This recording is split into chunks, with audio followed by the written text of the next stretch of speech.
Congratulations to the Florida State Seminoles.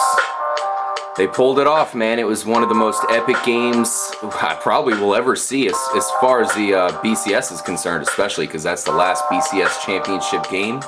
And Florida State has won the last ever BCS championship game. It's fitting considering they won the first ever BCS national championship. So they pulled it off. You got the Trippy Crew here. You got Mike and, of course, K-Mac.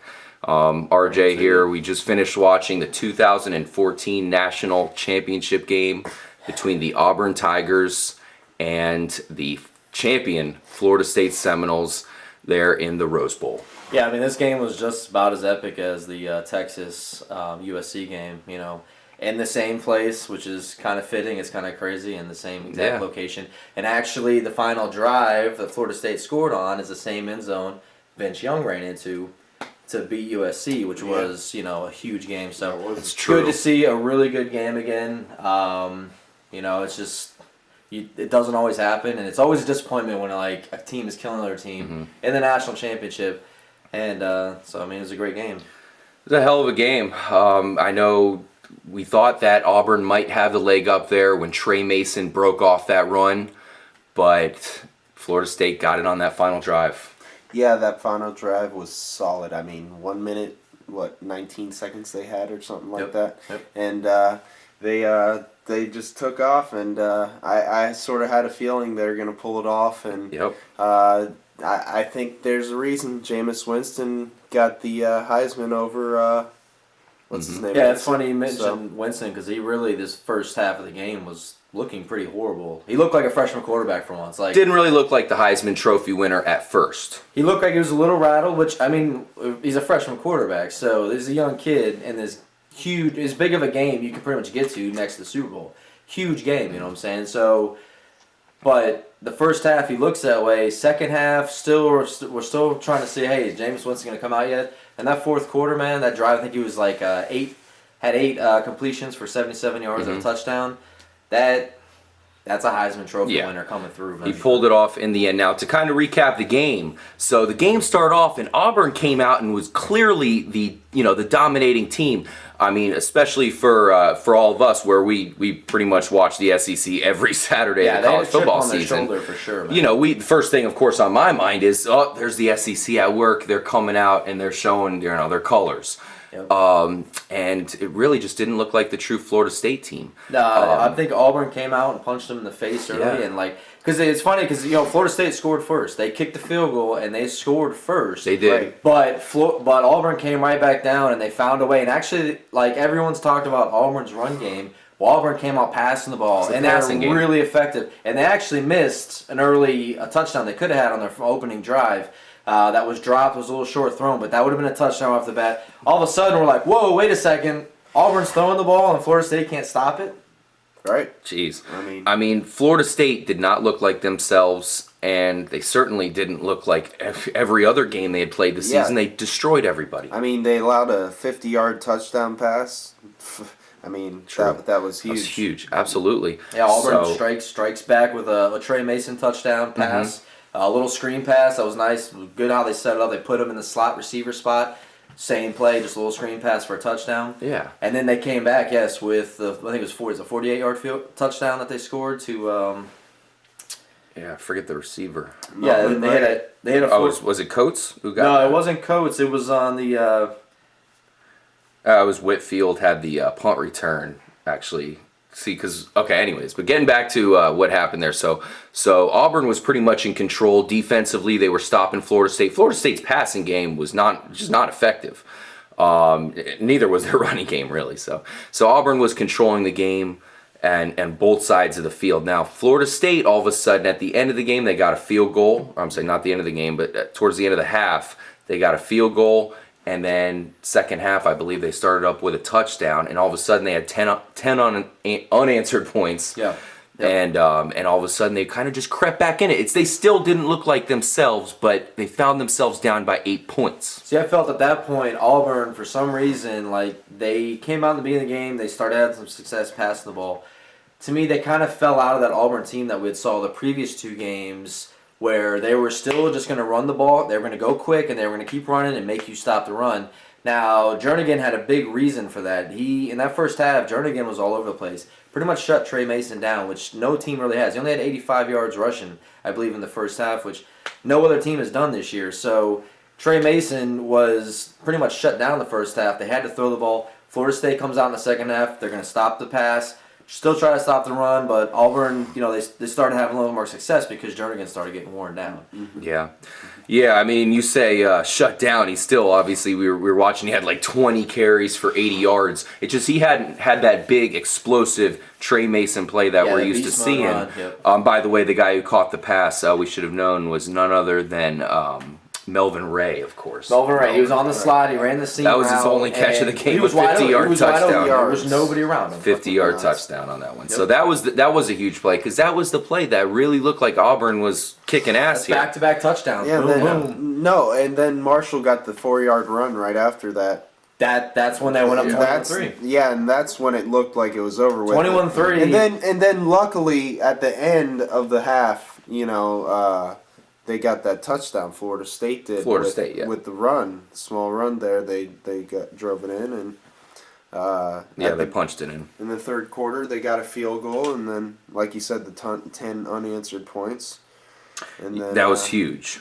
And then because that gave them that feeling that, hey, maybe really, we are in this game. The huge momentum, I think, the huge momentum turner was that 100-yard kick return for a touchdown by Whitfield. Absolutely. Well, it was ridiculous. Of course. I mean, that was just... As I was saying, going into half, I mean, Florida State got that, the touchdown, and what happened was they got within 1 point, and Auburn came back with a solid drive and got a field goal. They brought it down looking like they were going to get a touchdown. They pulled off a field goal. Now, from that point, it went back to Florida State, who we were still questioning if they could actually get a touchdown. They were down by 4 points. Yeah. They needed a touchdown. A field goal did them no good. They just had gotten within a point, and obviously the field goal put them down by 4. Sure enough, boom, kickoff return touchdown. So don't even have to question the Florida State offense, as their special team gets it done for them and puts them in the lead for the first time the entire game. Yeah, that was a huge moment. I mean, for every Auburn fan out there, they really felt at that point, man, we might not win this game now. We still had time on the clock, but it's like you had a sense that all of a sudden Florida State had, pretty much hit their peak of performance. And they had full momentum going at that point. So anything that we were going to try to do on offense for Auburn, I mean, Of course, with Kyle being the Auburn fan. Yeah, trying to stay unbiased, but, it slips out. Of course, especially when you talk about a championship game. But all right. So Auburn comes right back with, of course, Trey Mason, who was really hitting his stride at the end of the game there. Key point of that, Jernigan goes out of the game because he's cramping up and he's tired, which we knew was going to happen eventually. It's been a while since he had played. Paid off for Auburn right there, because they were able to run Trey Mason between the tackles, and he was getting 10-yard gashes at a time. Yeah. It had been a long time since the big guy had played. Yes. And that was off to the right side. That was Jernigan's side. I said at that point, Jernigan out of the game. 1 minute. Over 1 minute left. That's too you called long. It. Yep, too That's long. too long. And no coincidence. We all felt that. But we were waiting for it. Even at that, I still felt that Florida State's got to drive all the way downfield and score a touchdown. Yeah, I don't think they can do it because they haven't done it all game. They did it in one drive where they actually moved the ball all the way down the field. Right. What happened? Huge play. Really, the play of the game. The basis around the play really was, of course, the drive. I meant to say there was they passed it to Shaw. And Shaw was able to kind of just break one tackle, and from that point, the race was on. The Auburn guys couldn't keep up with him as far as getting in position to tackle him. He got right down the field and brought him within the 20. A blown play by the safety. The safety action ends up tackling the cornerback, and they both run into each other. So at that point, you have nobody to get him. Luckily, the safety from the other side runs him down and is able to tackle him. But now you got 40-some seconds left, and you're on the 23 or 24-yard line. I mean... So, yeah, and 2 timeouts. Yeah, and we still were not sure. I mean, they were on the 20-yard line, or they were inside the 20-yard line. But they had to score the They touchdown. had to get the touchdown, and we were still questioning, can Winston... I mean, Winston did have a drive a little bit, the drive prior there where he had scored it to the big fullback who had ran into the end zone there. But this was different. It was clutch. He needed to get the final touchdown. He got a pass out to the running back, Devontae Freeman, who brought him close. And then they went with kind of a out of the pocket jump pass play to the big guy, Kelvin Benjamin, who made a fucking amazing catch and won the game for the Florida State Seminoles. And it's a play that I'll always remember. It was a huge game, epic conclusion, and you got to give it to Florida State. Like I said, it really didn't look like them, but they won the game. And most importantly for them, Jameis Winston was the guy who won it for them at the end in the clutch. Yep, and they proved to everybody that they were a legit team. I mean, a lot of questions about, it's an ACC team and they got to play an SEC school. Well, they realized, SEC is pretty rough. At the beginning of the game, they got their fucking face punched and they didn't know what to do at the beginning. You could tell. They were like starstruck. They didn't know what the hell to do. They were like a damn deer in headlights. But you know what? They were that good of a team. Jameis Winston is that good of a quarterback that good teams, good quarterbacks, they find ways to win the games. And what I said previous to this game, I have a lot of Florida State fans. I kept telling them, you know what, you guys have Jameis Winston. Good quarterbacks in these national championship games win games. Cam Newton found a way to win it. Vince Young found a way to win it. A.J. McCarron found a way to win it. He played amazing. These good quarterbacks find a way to win these championship games, and I felt Florida State had that quarterback. Definitely. And that's what gave. Now, you're right. I mean, he's going to stick around. Benjamin's probably going to stick around. Florida State's got a dynasty on their hands because if you want to look at what to come for Florida State, last 2 years they've had the top number 1 draft class. They're probably going to lock it up again this year. They've already signed a lot of big guys. Right now, Florida State is returning back to that 90s. Now, is that the dynasty. draft class? You mean the scouting class? The recruiting class. The recruiting class. Okay, I got you. They're recruiting classes. Yeah, Jimbo Fisher's been very good at that. He's keeping the ball rolling. Amazing. Yeah, amazing. And props to Florida State. They pulled it off. They fucking dominated just about everybody all season. And they come out and beat Auburn, who had a ton of magic this season. They really look like they might actually defeat Florida State, as everybody coming into the game had Florida State as the heavy favorites. But starting off the game, like I said, Auburn came out looking like they were the heavy favorites. Florida State was able to scrap their way back into the game. They pretty much were in a position with just over a minute to go. They have the Heisman quarterback with plenty of weapons. Can they get the touchdown? And they pulled it off. Props to them. Classic college storyline, man.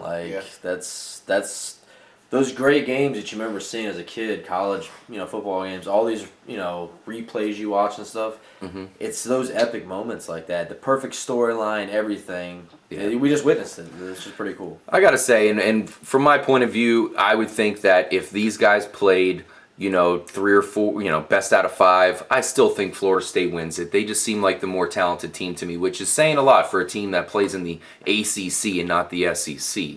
But I just feel like watching that game, that's the feeling I got as far as Auburn jumped out, but really that talent was why Florida State was able to get back into the game. Yeah, I mean, if you remember, Auburn was, I think, picked to be the 6th best team in the SEC. Yeah, they were not picked to be good. I mean, it's just, and it gives you credit to the SEC. I mean, they still are kind of the powerhouse conference. Mm-hmm. SEC's been in the national championship for years. I mean, they don't always win them, but those teams aren't always the best that they've been as well too. So of course, Mike. I'm trying to think of who's the actual MVP of this game.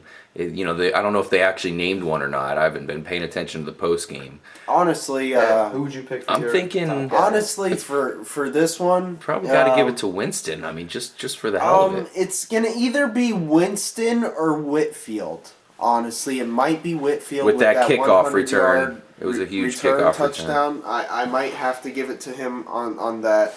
Honestly, that's definitely probably play of the game because that changed a lot of things. But I got to give it to Winston.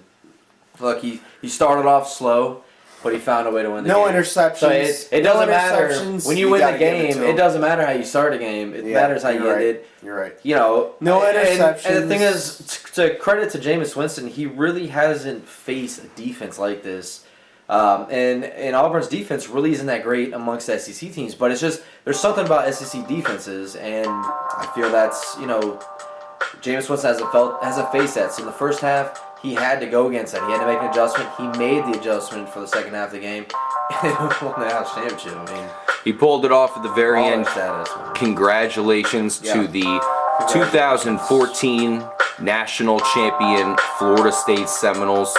It's been a long time, and they're back on top. Congratulations to them. Bring And the championship back to Florida. I was going to say, for all of us, bringing the championship back to our home state here in Florida. So that's palm trees. Next season, we will have the debut of a playoff system that they're incorporating, so that'll be exciting. I can't wait to see how they whip that out. But for now, Florida State is the kings of college football. Congratulations. Thank you guys for watching or listening to us here at Trippy Commentaries. Watching our cool logo there. Make sure to stay tuned for more sporting commentaries from us as well, as we got a draft upcoming and plenty of hockey and basketball. So thank you all, and we're out. Peace.